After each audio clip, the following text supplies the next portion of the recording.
Good evening guys. আজকে নতুন preparation করছি, ডিনারের প্রিপারেশন।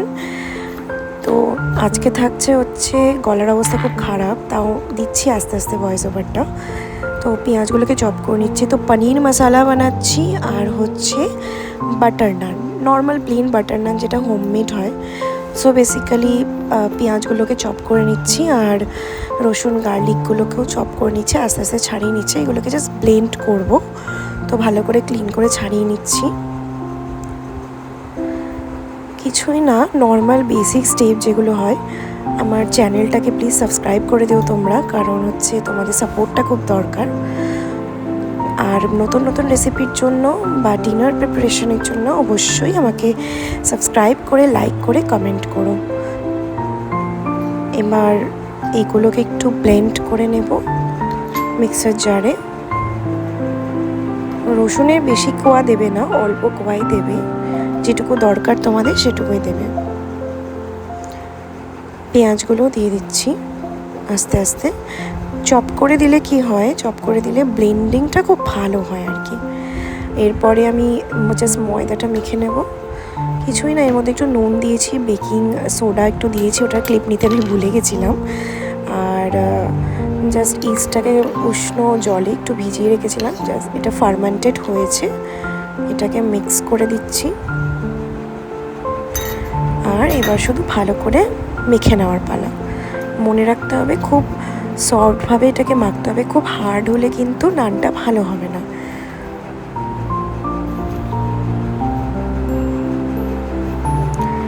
এই যে দেখো, এরকম ডলে ডলে মেখে নিতে হবে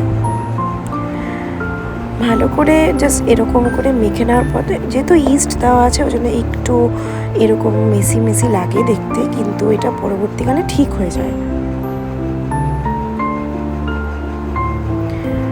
ভালো করে মেখে নেওয়ার পরে কিছুই না, একটু তেল দিয়ে উপর দিয়ে ক্লিন র্যাপ দিয়ে ভালো করে, তোমাদের কোনো যদি নর্মাল কোনো টাওয়েল থাকে, ফ্রেশ টাওয়েল, ওটা দিয়ে ভালো করে ক্লিন করে সিল্ক প্যাক করে কিছুক্ষণের জন্য, আমি তো একদম সময় পাইনি তাই আধ ঘন্টার জন্য রেখেছিলাম। তোমরা চাইলে এটাকে 1-2 ঘন্টাও রাখতে পারো, তাতে আরও ভালো জিনিসটা সফট হয়।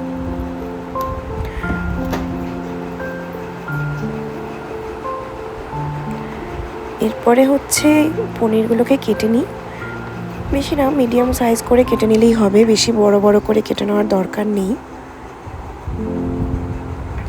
আস্তে আস্তে এগুলোকে কেটে নিচ্ছি। এখানে আমি 200 গ্রাম মতো পনির নিয়েছি, তোমরা যতটা সম্ভব ততটাই নিতে পারো, তোমাদের টেস্ট অনুযায়ী আর কোয়ান্টিটি অনুযায়ী নিতে পারো। একটুখানি জিরে ফোড়ন দেবো তেলে। জিরে ফোড়ন দেওয়ার পরে বাকি যে গ্রেভিগুলো আছে সেগুলো আস্তে আস্তে ছাড়বো।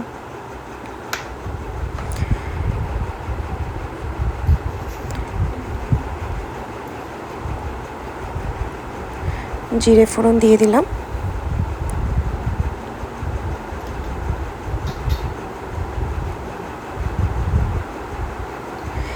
এবার ওই যে বাটাটা করেছিলাম পেঁয়াজ রসুনের যে বাটাটা, এরপরে হচ্ছে সেটা দিয়ে দেবো। আর একটা কথা, আমি 2টো কাঁচা লঙ্কাও পেস্ট করেছিলাম তার সাথে, ওটাও দিয়ে দিয়েছি। ভালো করে এটাকে ফুটতে দেবো আর কষিয়ে নেবো ভালো করে। কষিয়ে নেওয়ার পরে কিছুই না, এর মধ্যে জাস্ট জলটা যখন একটু টেনে যাবে তখন এর মধ্যে একটু কাশ্মীরি রেড চিলি পাউডার দিয়ে দিচ্ছি।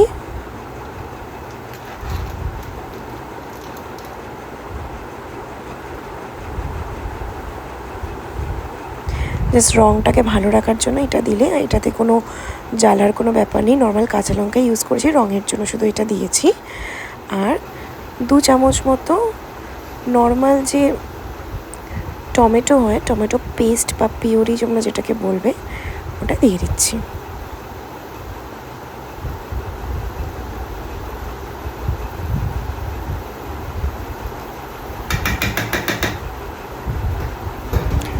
এবার কিছুই না, এটাকে ভালো করে মিক্স করে নেওয়ার পালা।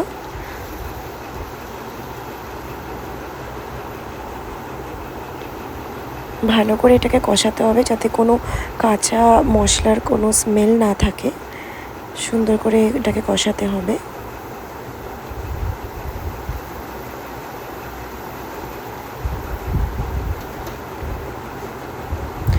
কালকে আমি আমার ক্লাউড কিচেনটা বন্ধ রেখেছিলাম, কারণ কালকে বাবা মা এসেছিলো, তার জন্য স্পেশাল কিছু আইটেম বানানোর ছিল। তো বাবা বলেছিল চিকেন খাবে না, তো ভাবলাম যদি সবজির মধ্যে কিছু করা যায়, তো পনিরের মধ্যেই আমি ভাবলাম আইটেমটা করি।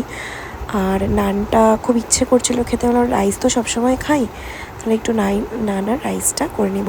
হয়তো এটা আমি পরবর্তীকালে রেসিপি আমার মেনুতেও অ্যাড করতে পারি, 2-3 বার আগে আরেকবার বানাবো, যদি টেস্ট ওয়াইজ খুব ভালো লাগে দেন করবো। একটু ফ্রেশ ক্রিম অ্যাড করে নিলাম, এতে তোমার টেস্টটা খুব এনহ্যান্স হয়, টেস্টটা খুব ভালো আসে।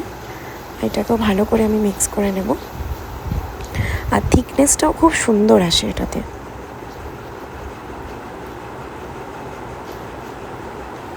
ভালো করে কষিয়ে নিচ্ছি। এরপরে কিছুই না, জাস্ট এটাকে ফুটে যাওয়ার পালা। এরপরে একটু জল দেব, সামান্য জল দিয়ে যদি এটাকে মানে ভালো করে কষানো যায়, তবে আসলে এটা খেতে আরও বেশি সুন্দর লাগে। কিন্তু এটা তোমাদের মাথায় রাখতে হবে যে জল দেওয়ার পরে এটাকেও ভালো করে কষাতে হবে, যতক্ষণ না একটু গাঢ় অ্যান্ড থিকনেসটা আর একটু বেশি হয়ে যায়।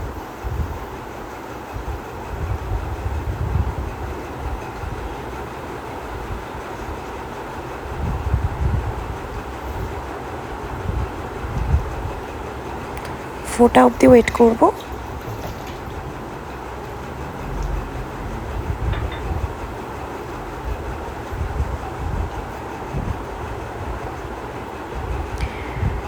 এরপরে পনির যেগুলো কেটে রেখেছিলাম ওইগুলোকে দিয়ে দিলাম, ভালো করে এবার মিক্স করে নেওয়ার পালা।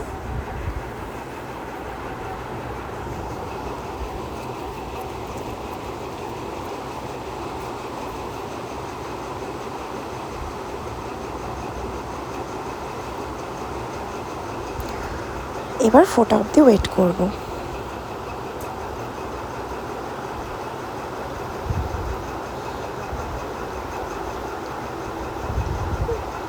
ব্যাস অলমোস্ট ফুটে উঠেছে। এবার একটু কাসুরি মেথি দিয়ে দিচ্ছি।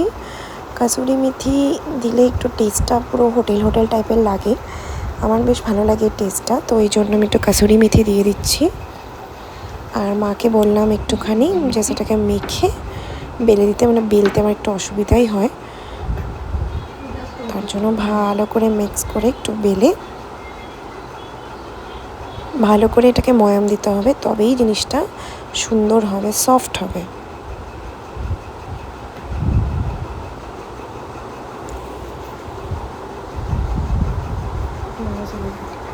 তোমরা একটু প্লিজ পাশে থাকো আমার, আর এইভাবে আমাকে সাপোর্ট করতে থাকো, যাতে আমার চ্যানেলটার সাথে সাথে আমার ফ্যামিলিটাও একটু বড় হয়। একটুখানি স্লাইস ধনেপাতা দিয়ে দিলাম, এতে করে দেখতেও সুন্দর লাগে, খেতেও খুব টেস্টি লাগে।